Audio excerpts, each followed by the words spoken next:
Welcome to Unsung Heroes Live. Life's biggest questions are answered through intimate conversations with people just like you who've risen above life's challenges and desire to share their knowledge to help others.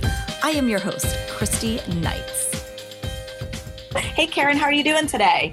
Wonderful. Thank you. Thank you so much for having me. Absolutely, Karen. So why don't you share with us on Unsung Heroes Live a little bit about yourself, your background, where you've come from, and all the amazing things you're doing right now. Oh, thank you. So I've lived a really crazy life. I mean, I've been very, very blessed, and I've had a lot of mentors and a lot of people that really helped me. I came from a very tiny town that I wanted to get out of. You know that when you're in your teens, you're like, I got to get out of this town. Yes. So I married a military man and traveled the world with my kids. And unfortunately, it became a very volatile marriage.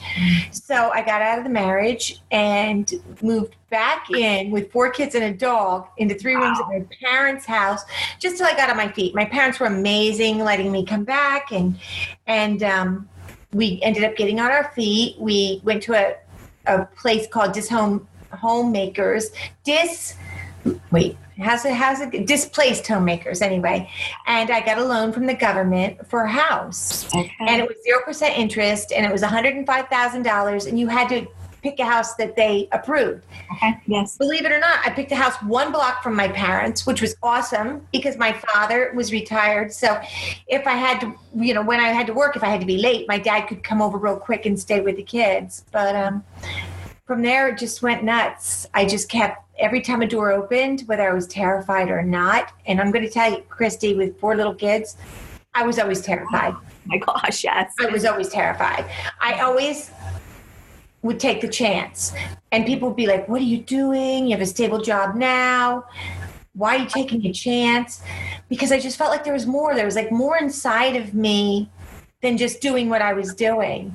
And I really wanted my kids to see in life, you do take the chance. You do take the chance. Now, was it always positive? Sometimes you have to take a step back, 3 steps to get further in life. But I took the shot, and here I am today. That is great. So share with us about how you got the name One Tough Mother.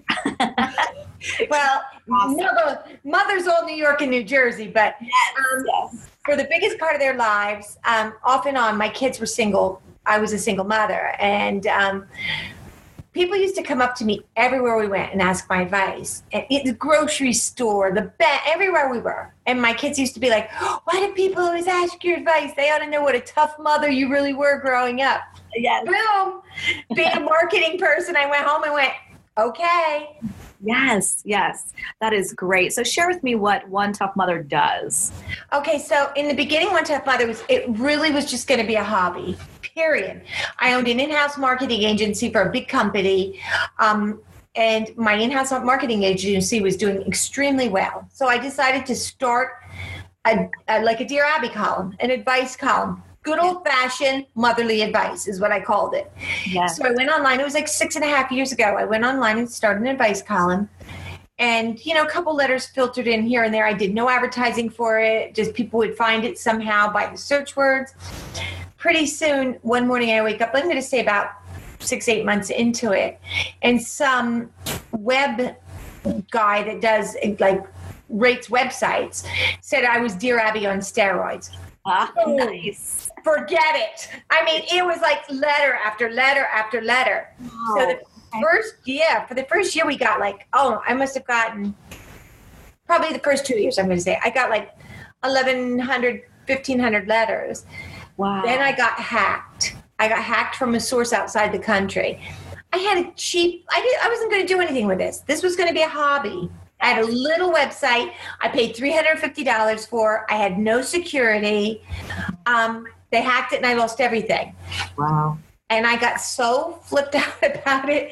I ended up going to someone, getting a bigger website, tons of security, and here I am. Okay, great. So you have been up through some ups and downs through all of this. Right. After you were experiencing those ups and downs, how did you handle the emotions? I had a lot of course, life goes on. No matter what you're doing, you have to live a life, and life moves. So I I had a lot of different issues come up. Of course, I'm raising 4 kids. I got a divorce from my second husband. That was very, very tragic. And then I met someone, fell in love, and we really had wonderful plans. He had a lot of problems with depression, a lot of problems with anxiety. Unbeknownst to me, they were much deeper than I thought. And 3 years, a little more than 3 years into the relationship, he ended up committing suicide. Oh, wow. So in front of me. And what happens is you blame yourself because you didn't see it. Because you were with this person every day and you knew they were depressed and you knew you were helping them, but you start blaming yourself. If it wasn't for the Tough Mother letters, if it wasn't for One Tough Mother, I think that would have been my breaking point. I think that would have really broke me. Yes. But I realized at that moment, I mean, it's the lowest low you can be. Because when you're a mother and you've been the person your entire life that everybody comes to, when you can't fix something or someone, you take that on the cuff and you just can't get rid of it.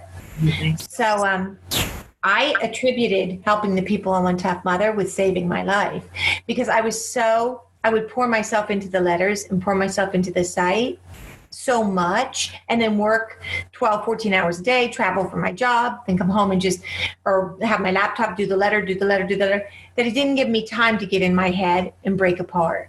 Okay. How old were your children at this point? Now, my kids at this point, my daughter was just out of college. So my daughter was like 23, 25 was my son, probably 27 or 8 and 30. Okay. So most of the difficult times for you really happened whenever the kids were younger. Yeah. Oh, yeah. Up until their early 20s. Yeah. How did you manage all of those emotions and still able to be a great mom? Well, and being a great mom is subject on any given day. You have kids. I do. Yes. I always put it out there that, hopefully all of them are talking to me at some point, sometimes not. Yeah. Sometimes they don't want to hear my tough motherly advice. They could care less. But you just I know for me, I have to focus on everything else around me and not myself. Okay. And a lot of people say that's bad. They say there should be self-care. It's not saying that you shouldn't have self-care, and it's not saying that you shouldn't have self-concern and do things for yourself. However, you can't get in your spacer in your head, and that's it.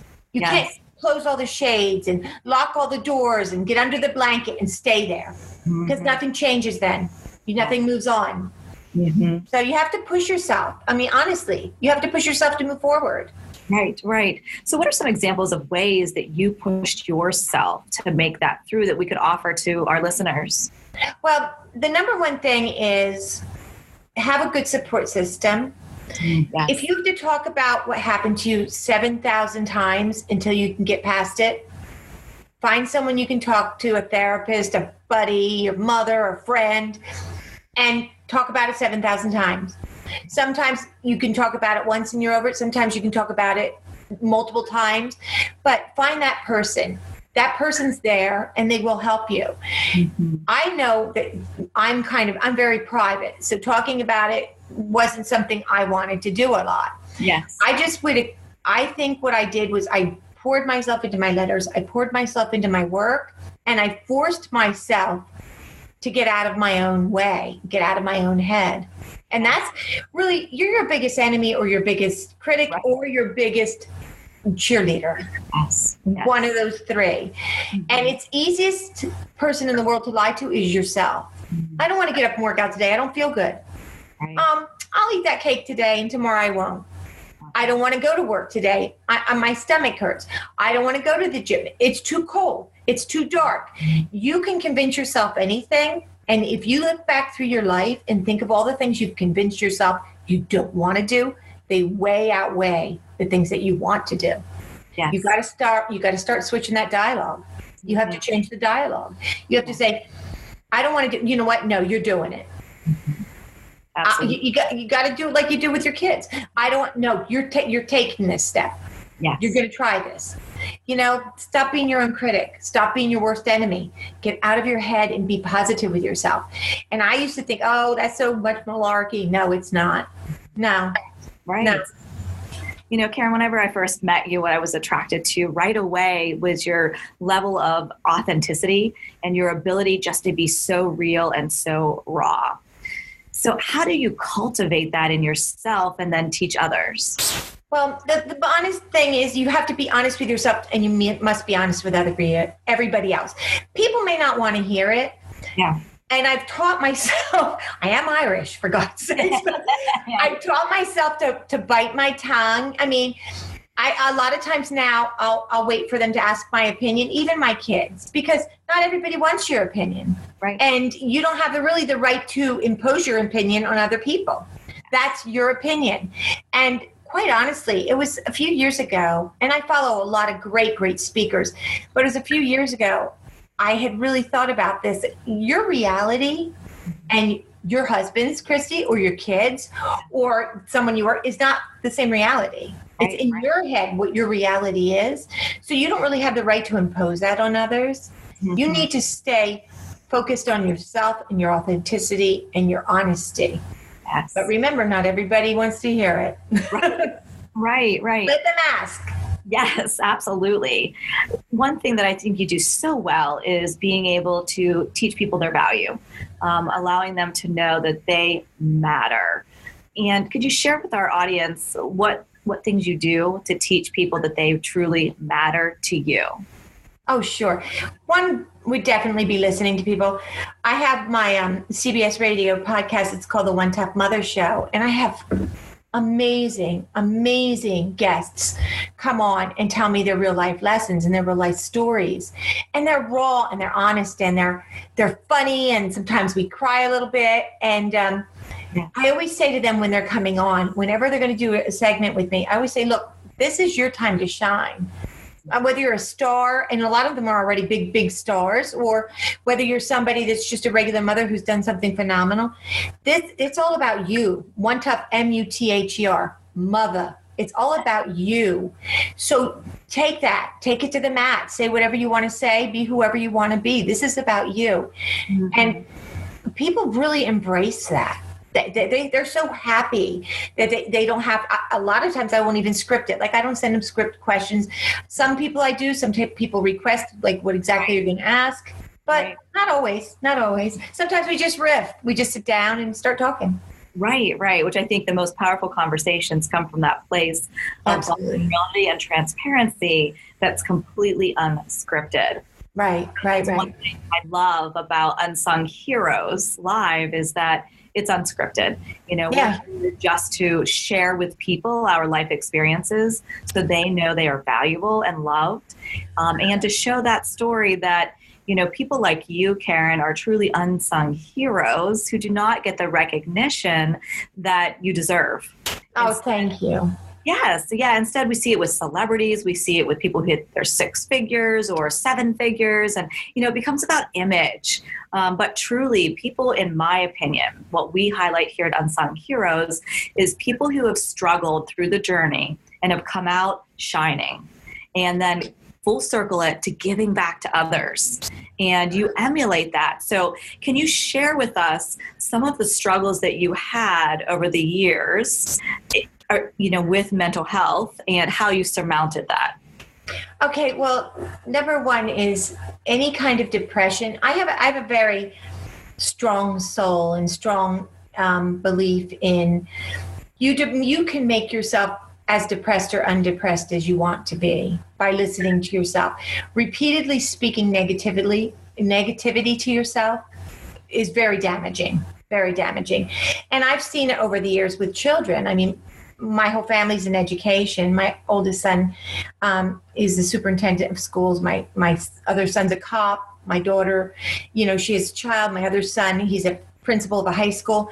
Children will come in and it's very hard to look at other kids and know that they're being treated so badly by this.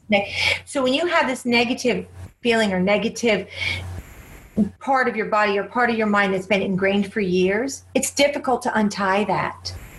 It's difficult. And a lot of times if people get very, very, I just know with my friends, well, I never was really special, or I never could do this, or I never could do that.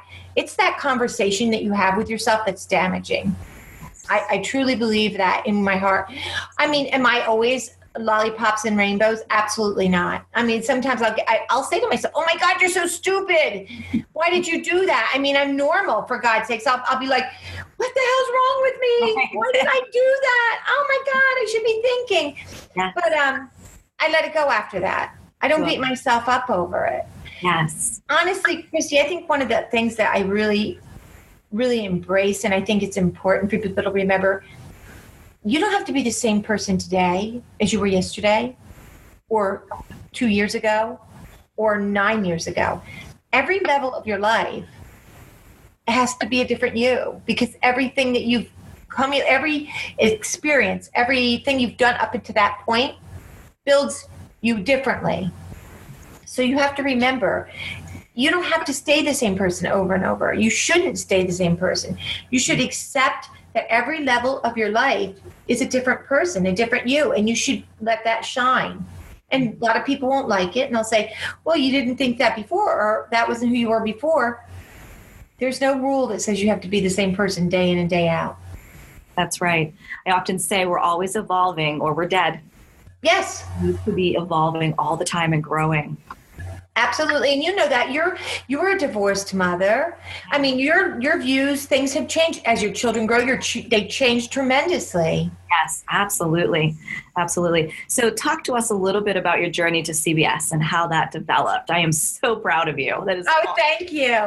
Oh, that is so crazy. So as you know, I've owned a marketing company for 20-some years, and I closed it to work on One Tough Mother 100%. And it wasn't like, people weren't like, yay, Mom, do this. They were like, holy hell, Mom, what are you thinking? We're going to have to support you, Mom. Yeah, you're not moving in here. Right. So I started doing like odd jobs. I would like mow lawns and paint houses and everything to make a couple bucks. But a very dear friend of mine who actually was experienced real depression called me, and she's like, let's get together. I see what you're doing. I want to talk to you. We got together for lunch. She was not at all the person I recognized. She was having a very difficult time. Okay. And she looked at me and said, what can I do to help you? And I said, she worked many years at a high level position in CBS and other areas. And she said, what can I do to help you? And I said, I want a radio show. And she said, look, it's going to be flash dance. I'm going to call the top of the top. I'm going to get you the meeting. Yes. You've got to go in there and wow them. Yes. So I spent a couple months like putting together my pitch, and they brought me in, and I pitched it a couple times, and they looked at me and they were like, you know, this is CBS. We have sports, we have politics, and we have news. And I'm like, well, you're missing a huge market of women. So we talked about it a lot, and they said, okay, we're going to give you a test. So they gave me 6 months of a test, and the show was great. It took off. Women love it. Yes. Oh, that is so awesome. That is exciting. Can you talk to us about the power of giving back and helping others and how that's influenced your life? Tremendously. I wake up and you know, I force, and again, I'm not all lollipops and rainbows.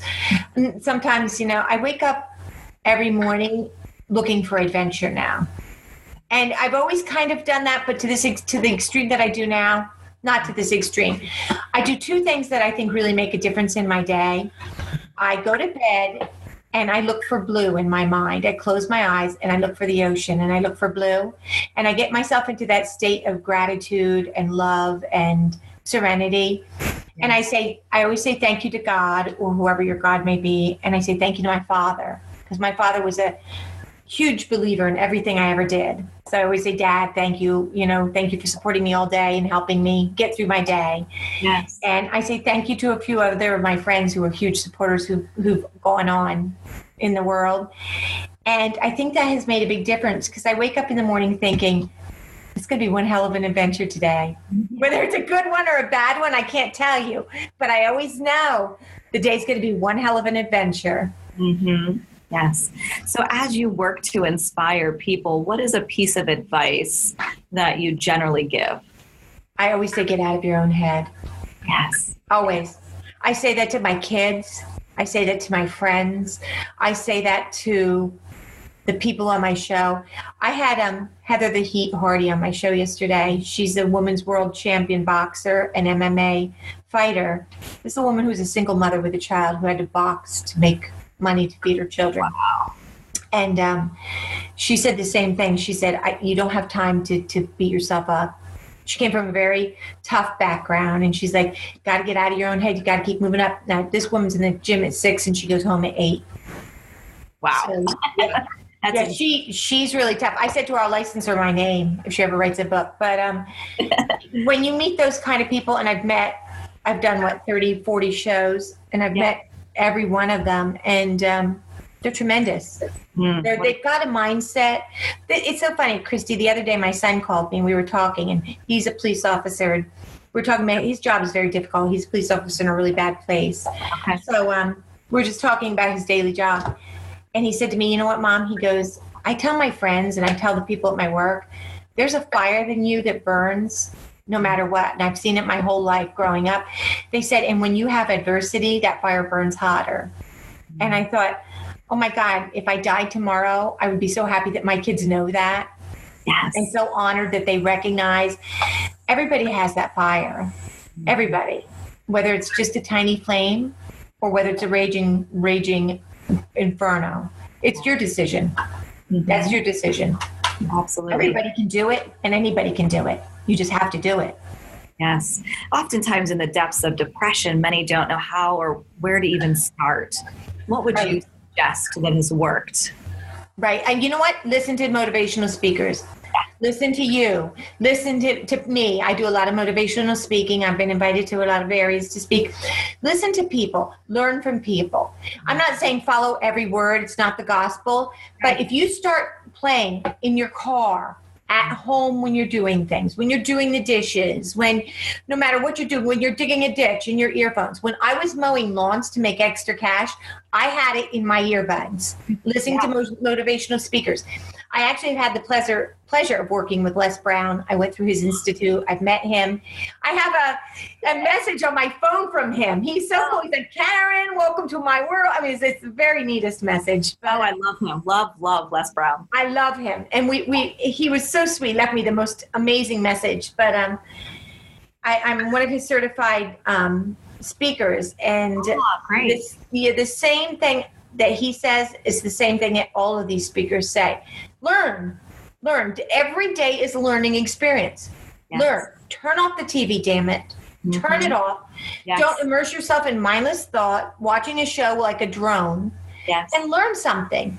Listen, put your computer on. Watch a couple of motivational speakers. If you don't know who, ask Christy or I.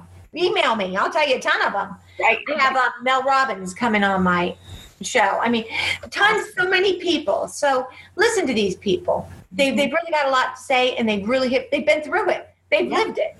Right. And they're always very vulnerable with it. And I often say that with clients is that, look, if you're so depressed you can't get out of bed, I know that you can reach over and hit the play button.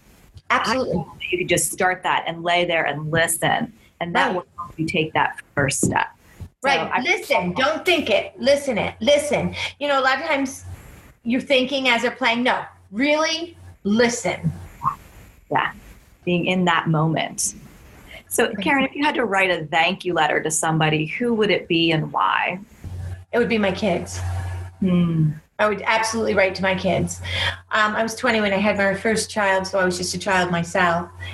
And my kids have been always there for me, and they've taught me invaluable lessons that you forget when you're raising kids, lessons about kindness and lessons about learning, lessons about school and lessons about being in the moment and really feeling for what you're doing.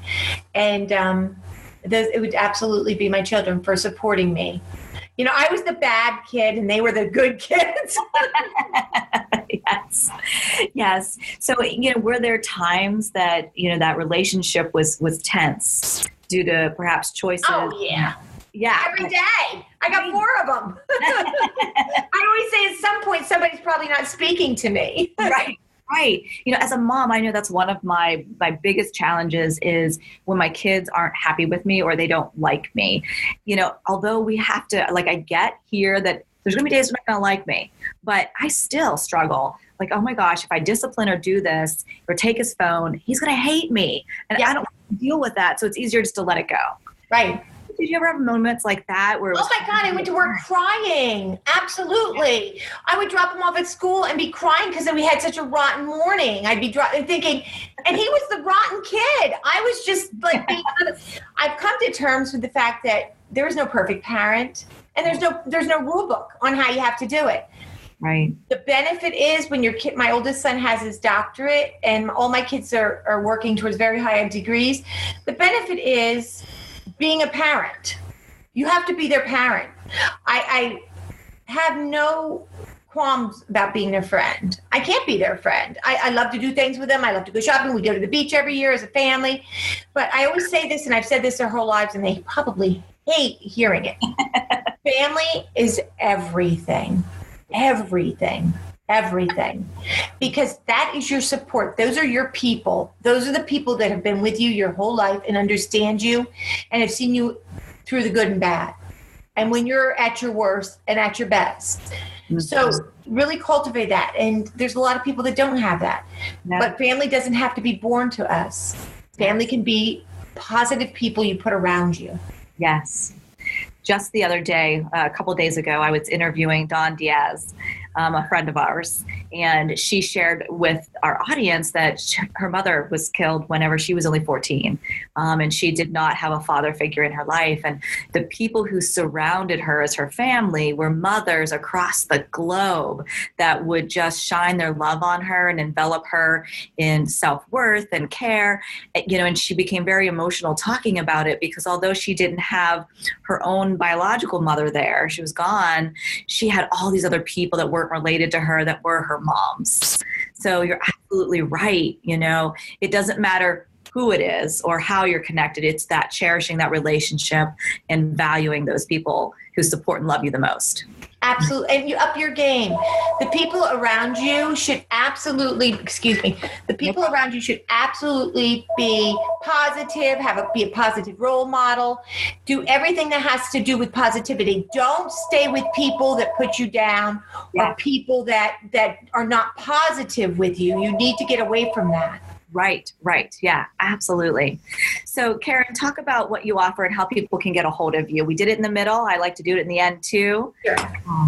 Well, I'm everywhere. So you can go to onetoughmother.com or .net, or you can find me on Facebook, One Tough Mother. And remember, it's One Tough Mother. It's MUTHER because it's all about you. I'm on Instagram, Twitter, Great. Pretty much everywhere. I'm hanging around somewhere. You'll find me. Yes, I often tag you, and you notice this. You know this. I often tag you when there's a mom who's been diagnosed with cancer, right, and who is struggling, because I know that they are just heroes. Right. So, is it okay if people do that too? If they tag you? Please, absolutely. Please. And I appreciate, and I wanted to say this, I thought about this yesterday. I appreciate all the sharing. You've always shared my shows. And I so appreciate that because these women need to be heard. I mean, their stories are just beyond phenomenal, the things they've done. So, yeah. I mean, someone just asked me yesterday in an interview, what would my dream job be? It would be to get a Winnebago and actually travel around the country and do my show with women in their environment, women that were just phenomenal and have done phenomenal things. I mean, just incredible. I have a woman coming on, I think in April. She invented the gloves that the astronauts wear in space that communicate with the space station. Wow. Right? And when her husband wrote me a message and said, I want to tell you about my wife. And she called me. She's like, I've listened to the people you have on. I don't think I'm worried. I'm like, dude, you invented the gloves that the astronauts wear. Yes. Are you kidding? Right. If you invented Tang, I would have been excited, but this is really big. Yes. People don't recognize their own worth.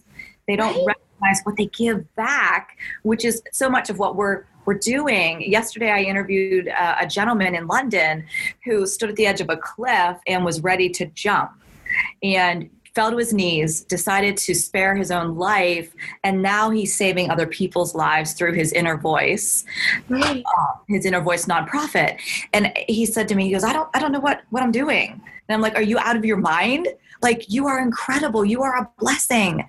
You are a hero, and people need to know. Right. So, yeah. That's what we love about what we do, right? It's just I love it. Piece of heroes. And it's funny because there were people like, well, you should tell more of your own story. I'm like, dude, they can go listen to me on other interviews. This is about the people that are on my show. I love listening to their stories. I get so immersed in them. That's right. It's very re-energizing. I know it is for me to connect with people like you.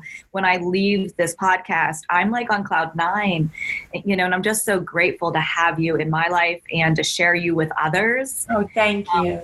What you'll love to know is, my website, On Call Counseling, that I'm developing. All of your shows are going to be housed there too for people to find and search. Oh, yay. So as we create this tribe of people, you'll be part of the experts that can support them too with the work that you're doing. Oh, that's excellent. And thank you so much. It's so funny when you say expert. I'm not an expert in anything except just being me. Yes. And what you're going to see, Karen, is I'm only seeking people who are authentic and real to be on the show, who have come to that place of emotional and spirituality, who can own themselves and just be real and raw. So that's so fun. Welcome to the tribe, Karen. Oh, thank you so much. I'm so honored. Someone said to me, so if Kim Kardashian wants to be on your show, tell her no. I'm like, dude, unless she did something really phenomenal besides just her last name, I have no business for her. Yes. I have nothing to say. Right. Like, what am I going to? There's no value there to me. If she told me she invented something, she was supporting something that was phenomenal for women, that's different. Right. And it comes down to the march. People are like, why didn't you march? I don't have to march. I have the web. You have the internet. Yep. My voice is singular. I don't need to be in a crowd. That's right. We march to our own drum. Exactly. Well, thank you so much, Christy. Absolutely. Thank you, Karen. It's been amazing to spend time with you, and I look forward to continuing to work with you. And thank you so much for your gift that you're giving to the world. Thank you for joining this episode of Unsung Heroes Live. Each week, we highlight a hero that has created a life of joy and peace despite the challenges. Through their transparency, life's biggest questions are answered. For additional resources and community support, go to www.christyknights.com. Until next time, I'm your host, Christy Knights. Be real, be raw, just be the hero that you are.